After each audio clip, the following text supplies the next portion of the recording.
Hello students, welcome back my YouTube channel success में tutorial. आज हम लोग इस वीडियो में देखेंगे सीआई यानी कि चक्रवृद्धि ब्याज निकालने का शॉर्टकट ट्रिक। ठीक है, यहाँ पर हम लोग सभी 2 साल का कैसे निकाला जाता है शॉर्ट में। ठीक है, 3 साल का, 4 साल का, 5 साल का, सभी साल का देखेंगे जैसा कि यहाँ पर दिखाया गया है। ठीक है, तो यहाँ पर आप सोचेंगे कि इतना बड़ा सा तो याद भी इतना बड़ा करना पड़ेगा, इतना सारा तो याद कैसे रहेगा। आपको हम याद भी करवाएंगे और याद भी रहेगा। ठीक है, चलिए आगे देखते हैं। यहाँ पर जैसे यहाँ समझ सकते हैं कि ये जो दिया गया है यहाँ पर 2 साल का है। ठीक है, तो 2 साल का था, स्टार्टिंग किससे हुआ 2 से हुआ, एंडिंग किससे होगा 1 से होगा। ठीक है, इतना याद रखना है।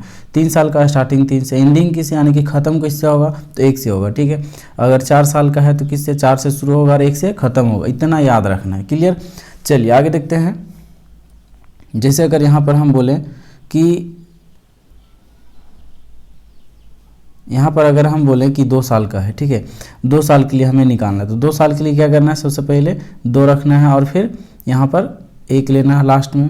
अगर 3 साल का निकालेंगे तो क्या करना है, स्टार्टिंग में 3 लेना है। ठीक है, यह स्टार्टिंग में 3 ले लिया। अब क्या करना है भाई, तो ये 2 और 1 को जोड़ देना है, तो कितना आ जाएगा 3 आ जाएगा, और ये लास्ट में जो है सो 1 लिखना है। अगर 4 साल का रहेगा तो क्या करना है, तो 4 स्टार्टिंग में लिखना है। अब ये 3 और 3 को जोड़ देना है, कितना आ जाएगा तो 6 आ जाएगा। ठीक है, अब यहाँ से ये 3 और 1 को जोड़ देना है तो कितना आ जाएगा, ये 4 आ जाएगा, और लास्ट में 1 लिख देना है। ठीक है, अब अगर हम 5 साल का अगर बात करें तो 5 साल के लिए स्टार्टिंग किससे होगा 5 से होगा, और ये 4 और 6 को क्या करेंगे जोड़ देंगे, 6 4 कितना हो जाएगा 10 हो जाएगा। फिर से ये 6 4 को जोड़ देंगे, कितना हो जाएगा यहाँ पर 10 हो जाएगा, और फिर से यहाँ पर ये 4 और 1 को जोड़ देंगे, कितना हो जाएगा 5 हो जाएगा, और फिर यहाँ पर लास्ट में कितना होगा, यहाँ पर 1 लिख देते हैं। ठीक है, ये इस तरह से होगा।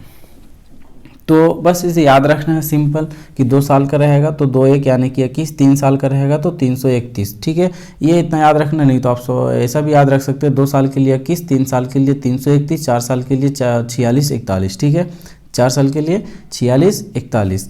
चलिए आगे देखते हैं क्वेश्चन। जैसे यहाँ पर गिवन रहेगा कि अगर 4,000 रुपये पर 10% चक्रवृद्धि ब्याज की दर से 2 वर्ष का चक्रवृद्धि ब्याज क्या होगा। बहुत सिंपल क्वेश्चन है। यहाँ पर आपको प्रिंसिपल दिया गया है, कितना है 10,000 है, ठीक 40,000 है। ठीक है, ये कितना दिया हुआ है 40,000, इसका कितना परसेंट तो 40%, तो इसका 40% निकाल सॉरी 10% निकाल लेते हैं, बाई में 100 होगा।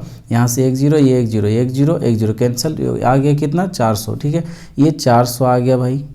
कितना साल के लिए था 2 साल के लिए। हम लोग 2 साल के लिए क्या जानते हैं 2 और 1 होता है इसका रेशियो, तो ये निकल गया एक बार। ठीक है, अब यहाँ जो आया 400, ठीक है, इसी 400 का फिर से निकाल लेंगे हम लोग 10%। ठीक है, तो ये 1 0 1 0 1 0 1 0 कर गया 40 आ गया, तो यहाँ पर ये हो गया 40। इसका रेशियो क्या था 2:1 था। ठीक है, तो इसको 2 से मल्टीप्लाई कर देंगे, कितना आ जाएगा 4 दूना 800 आ जाएगा, और इसको 40 को 1 से मल्टीप्लाई करेंगे, गुना करेंगे, कितना आएगा 40 आएगा, दोनों को जोड़ देंगे तो 840 हो जाएगा। ठीक है, तो यही यहाँ पर हो जाएगा 2 साल का चक्रवृद्धि ब्याज। ठीक है, बहुत ही सिंपल है। आप इसे शॉर्टकट में इस तरह से यहाँ पर लिखने में जैसा आप लिख सकते हैं शॉर्ट, इसी तरह से जितना जल्दी आप बना सकते हैं। ठीक है, यहाँ पर आप ऐसा भी कर सकते हैं, 4,000 का 10% निकाल कर 4,000 का 10% कितना हो जाएगा, यहाँ से ये 400 हो जाएगा। 400 को कितना से गुना कर देंगे, यहाँ पर 2 रेशियो है 2:1, तो 2 से गुना कर देंगे। फिर ये 400 का यहाँ पर निकाल देंगे हम 10%, तो ये 2 0 2 0 कैंसिल, 4 40 हो जाएगा, तो 40 गुना 1, तो यहाँ से आ जाएगा 4 दूनी 800, ये 800 और यहाँ पर 40, दोनों को जोड़ देंगे तो 840 हो जाएगा।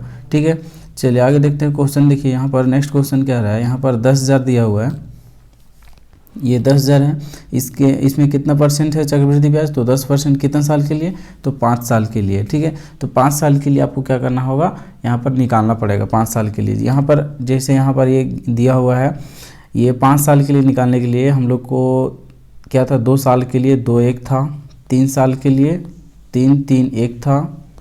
ठीक है, 4 साल के लिए 4 6 और 4 1 था, 46 41 था, और 5 साल के लिए 5 10 10 और यहाँ से ये 6 4 10 6 4 10 4 1 5 और 1 था। ठीक है, ये चीज़ था, तो यहाँ पर इसके अकॉर्डिंग निकालना पड़ेगा।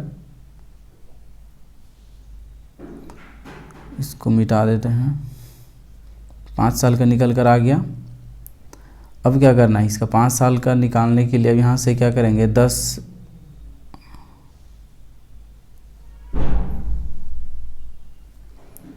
ये 10,000 है, 10,000 का क्या करेंगे 10% निकालेंगे।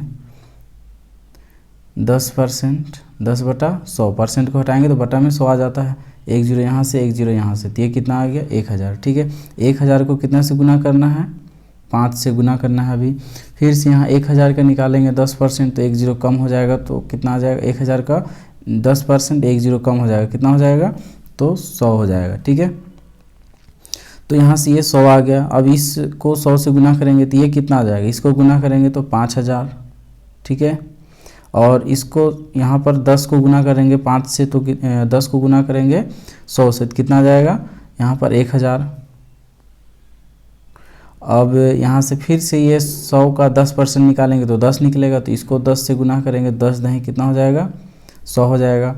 ठीक है, फिर से 10 का 10% निकालेंगे तो कितना आ जाएगा 1 आ जाएगा, तो 1 को फिर कितना से गुना करेंगे 5 से, तो कितना आ जाएगा 5 आ जाएगा। फिर यहाँ से 1 का 10% निकालेंगे, 1 का 10%, तो 1 का 10% कितना हो जाएगा 0.01 हो जाएगा, तो 0.01 को 1 से गुना कर देंगे तो 0.01 ही रहेगा। ठीक है, तो इसे अब क्या करना है, इसको यहाँ पर इरेज कर देते हैं। ठीक है, ये हो गया यहाँ पर इरेज, और यहाँ पर इसका 10%, 1 का 10% अगर यहाँ पर निकालें तो देख सकते हैं 1 का जो 10% होगा वो इस तरह से होता है 1 गुना 10%, तो एक अंक के बाद पॉइंट होगा, यानी कि 0.1 होगा। ठीक है, तो यहाँ से 0.1 आ जाएगा, ये 0.1। ठीक है, अब सभी को ऐड कर देना है, यहाँ पर 1.501 और ये आ जाएगा 6, तो ये इसका राइट आंसर हो जाएगा। ठीक है, तो देख सकते हैं कितना सिंपली 5 साल का चक्रवृद्धि ब्याज निकल कर आ गया 6105.1। ठीक है, चलिए ये हो गया। यहाँ पर एक और क्वेश्चन देखते हैं इसी से रिलेटेड, इसी तरह से यहाँ पर, अच्छा ये सेम क्वेश्चन है, यहाँ पर ये सेम क्वेश्चन हो गया। तो आपको कमेंट करके बताने के लिए आप इसी तरह से आप बनाकर प्रैक्टिस करके ट्राई करके बताइए कि आपसे आता है या नहीं आता है। ठीक है, यहाँ दे देते हैं प्रिंसिपल जो है, टोटल रुपए जो है दे देते हैं यहाँ पर 1000, और इसका जो इंटरेस्ट रेट होगा, ठीक है, चक्रवृद्धि ब्याज की दर जो होगा वो 10% दे देते हैं, और आपको टाइमिंग जो है सो 3 साल के लिए निकाल कर बताना है। कितना आता है आप निकाल कर इसी मेथड से बताइए। ठीक है।